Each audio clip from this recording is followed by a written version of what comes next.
আতুরা depot এলাকায় একটা দুর্ধর্ষ একটা ছিনতাই বলি বা দস্যুতা বলি, যেটাই বলি আমরা, একটা দস্যুতার ঘটনা ঘটে এবং সেটা নিয়ে একটা চাঞ্চল্য তৈরি হয়। এবং সেই চাঞ্চল্যতার প্রেক্ষিতে আমরা প্রথমে যাচাই করে দেখি যে ঘটনাটা আসলে সত্য কিনা। আমরা সিসিটিভি ফুটেজ সহ অন্যান্য বিভিন্নভাবে অন্যান্য ম্যানুয়ালি এবং টেকনোলজিক্যালি বিভিন্ন এভিডেন্স কালেকশন করে আমরা দেখতে পেলাম যে ঘটনাটা সত্য, অর্থাৎ ঘটনাটা ঘটেছে।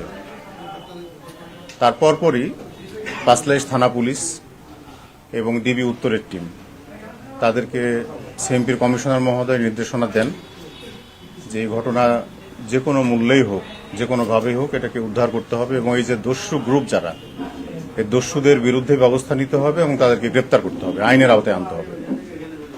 তো আমি আপনাদের অবগতির জন্য জানাই যে আমাদের কমিশনার মহোদয় ক্রাইম এবং ক্রিমিনালদের ব্যাপারে কতটা কঠোর এটা আপনারা ভালো করেই জানেন।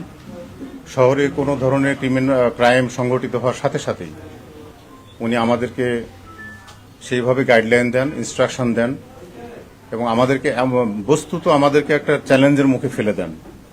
অফিসারদেরকে উনি চ্যালেঞ্জের মুখে ফেলে দেন যে এইটা উদ্ধার করতে না পারলে আমরা মনে করি যে স্যার যখন একটা কাজ দেন আমাদেরকে, এটা জাস্ট আমি অফ দ্য ইয়েতে বলতেছি যে কোনো ঘটনা ঘটে গেলে স্যার আমাদেরকে এমনভাবে গাইড করেন যে আমরা নিজেরাই সার্ভাইভাল অফ দ্য ফিটেস্টের পর্যায়ে পড়ে যাই, যে এটা যদি আমরা করতে না পারি তাহলে আমরা সার্ভাইভ করাটাই মুশকিল হয়ে যায়। তো স্যার আসলে অত্যন্ত প্রফেশনাল মানুষ এবং তার এই পেশাদারির কারণেই, তার ইনস্ট্রাকশনের কারণে আমাদের থানার টিম, পাঁচলাইশ থানা টিম, আমাদের ডিবির টিম সবাই মিলে আমরা কাজ করি। তো যাই হোক, আমরা এভিডেন্সগুলো কালেকশন করে ঘটনার সত্যতা নির্ধারণ করে পাঁচলাইশ থানা প্রথমে একজনকে গ্রেপ্তার করে, তাকে জিজ্ঞাসাবাদ করে আমরা পর্যায়ক্রমে আরও আসামি গ্রেপ্তার করি এবং একটা পর্যায়ে আপনারা জানেন দস্যুতা, ডাকাতি এবং চুরি এই ধরনের মামলায় আসামি যদি স্বীকারোক্তিও দেয়, কিন্তু যদি সেই চুরি যাওয়া বস্তুটা যদি আমরা উদ্ধার করতে না পারি, চোরাই সম্পত্তি যদি উদ্ধার করতে না পারি, তাহলে আমাদের মামলাটা অনেকখানি দুর্বল হয়ে যায়।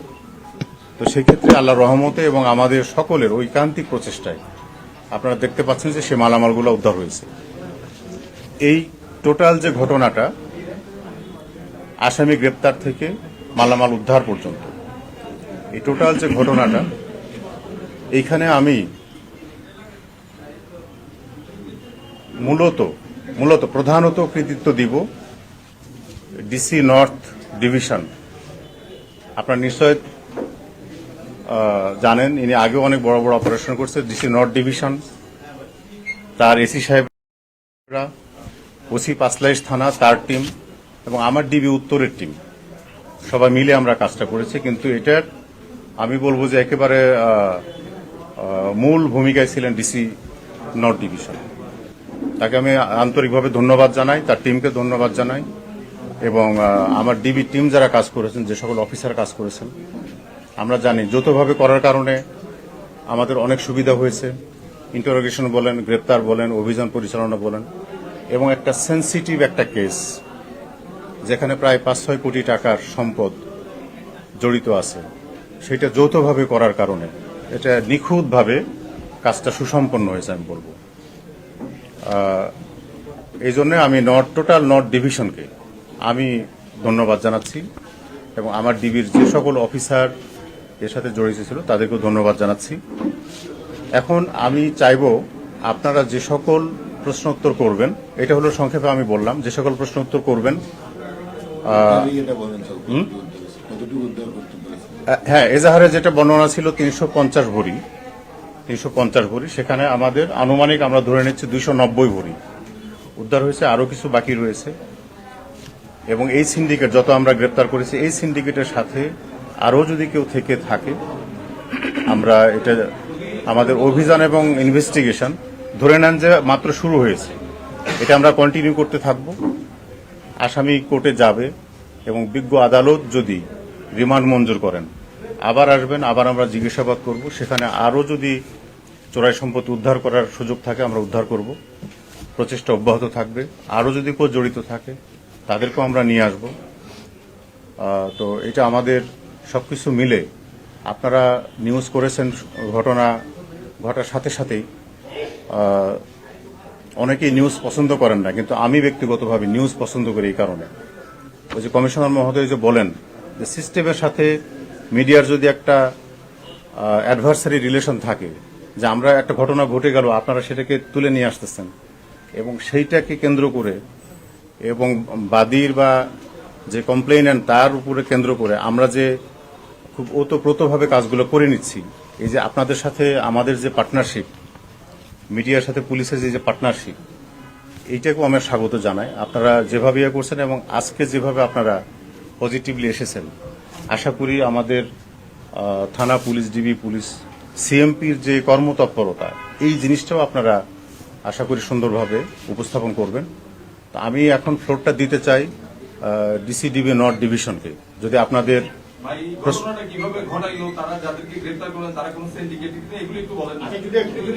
হ্যাঁ, সেটা তো প্রশ্ন আসবে, তো আপনারা কথা বলেন, তারপরে আমরা কথা বলছি। খুশি হবেন, নতুন বছরে এটা আমাদের প্রথম বড় ধরনের ঘটনা, প্রথম বড় ধরনের ছিনতাইয়ের ঘটনা দিয়ে আমরা আমাদের চোর পুলিশ খেলা শুরু করলাম আর কি। তো আমাদের ইনশাআল্লাহ প্রথম নতুন বছর 2026 সালের এটাই প্রথম মামলা, এবং প্রথম মামলাতেই আমাদের প্রথম বড় ধরনের সফলতা। আর এটা করতে গিয়ে আমাদের সর্বমোট 4 তারিখের ঘটনা আপনারা জানেন। 4 তারিখের ঘটনার পর থেকে আমরা আমাদের গোয়েন্দা নজরদারি, তথ্য প্রযুক্তির মাধ্যমে এবং আমাদের প্রযুক্তি ইউজ করে আমরা জানি যে আসামিরা ঘটনা ঘটিয়ে সারা দেশের বিভিন্ন জায়গায় ছড়িয়ে পড়েছে। আমরা এটা জানতে পেরে আমরা আমাদের প্রযুক্তি ব্যবহার করে তাদেরকে ট্র্যাক করেছি।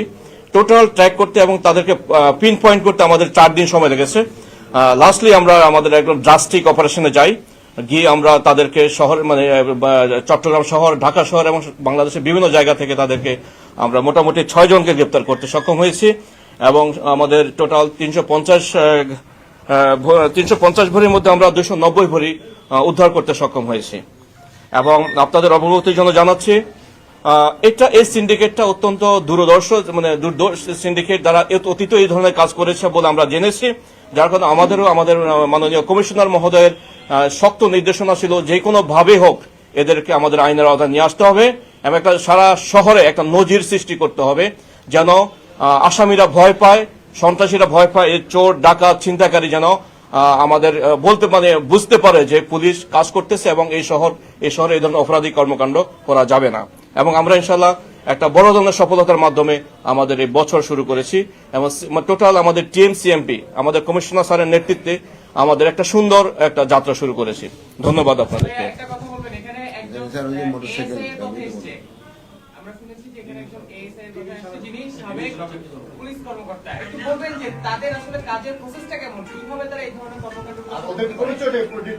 ওকে, ধন্যবাদ আপনাদেরকে আপনাদের সুন্দর কোশ্চেনের জন্য। হ্যাঁ, আপনারা যা শুনেছেন সেটা সত্য।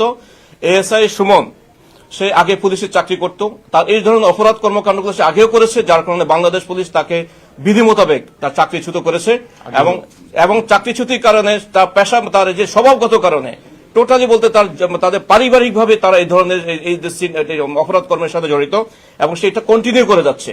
লাস্টলি আমরা আবার তাকে গ্রেপ্তার করেছি, এবং আগামীতে যেন সে এই ধরনের অপরাধ কর্মের সাথে জড়িত হতে না পারে তাদেরকে আমরা আইনের আওতায় যথাযথভাবে আইনি ব্যবস্থা নেব।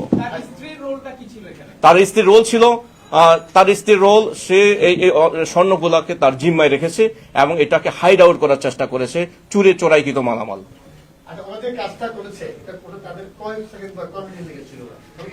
এটা আমরা অনুমান করতেছি, আমাদের যে টাইম অ্যানালাইসিস যেটা, এটা মনে হয় 30 to 40 মিনিট সময় তারা নিয়েছে।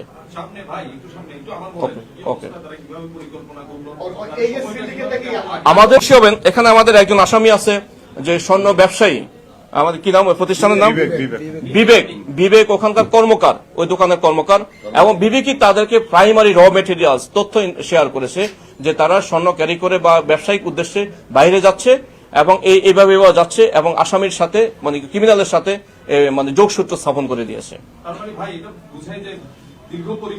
নিঃসন্দেহে দীর্ঘ 6 মাস ধরে তারা কাজ করতেছে, এই বিজনেস ট্রানজেকশন গুলো তারা ফলো করতেছে। স্বর্ণগুলো কাদের এগুলো মানে ওরা স্বর্ণগুলো এখানে বাদী হলেন সবুজ দেবনাথ। বের হয়ে আসবে গোলগুলো কোথায় যাওয়ার এটা ছিল। আমরা আমাদের প্রাইমারি কাজ ছিল, অপরাধ হয়েছে, ছিনতাই হয়েছে, ডাকাতি হয়েছে, গোল লস্ট হয়েছে, তাদেরকে আইনের আওতায় তাদের গ্রেপ্তার করা, স্বর্ণ উদ্ধার করা আমাদের কাজ ছিল। আমরা সেটা করেছি। নিয়ে যায় সেখান থেকে তাদেরকে এটা নিয়ে চলে গেছে, এতটুকু আমাদের সামারি। এই যে পুলিশ সদস্য তিনি নিজেকে ডিবি পরিচয় দিয়েছিলেন আমরা যতটুকু জানতে পেরেছি, এবং তারা যে গাড়িটা ব্যবহার করেছে এই গাড়ি যোগে কি তাকে নিয়ে যাওয়া হয়েছে নাকি কোনো ডিফারেন্ট ওয়েতে তাকে একটা ওকে, একটা সিএনজি তারা সিএনজি তে করে নিয়ে গেছে, তাদেরকে দুইটা মোটরসাইকেল এসকর্ট করেছে। আমরা একটা মোটরসাইকেল উদ্ধার করেছি, আর একটা মোটরসাইকেল আমরা উদ্ধারের চেষ্টা অব্যাহত আছে।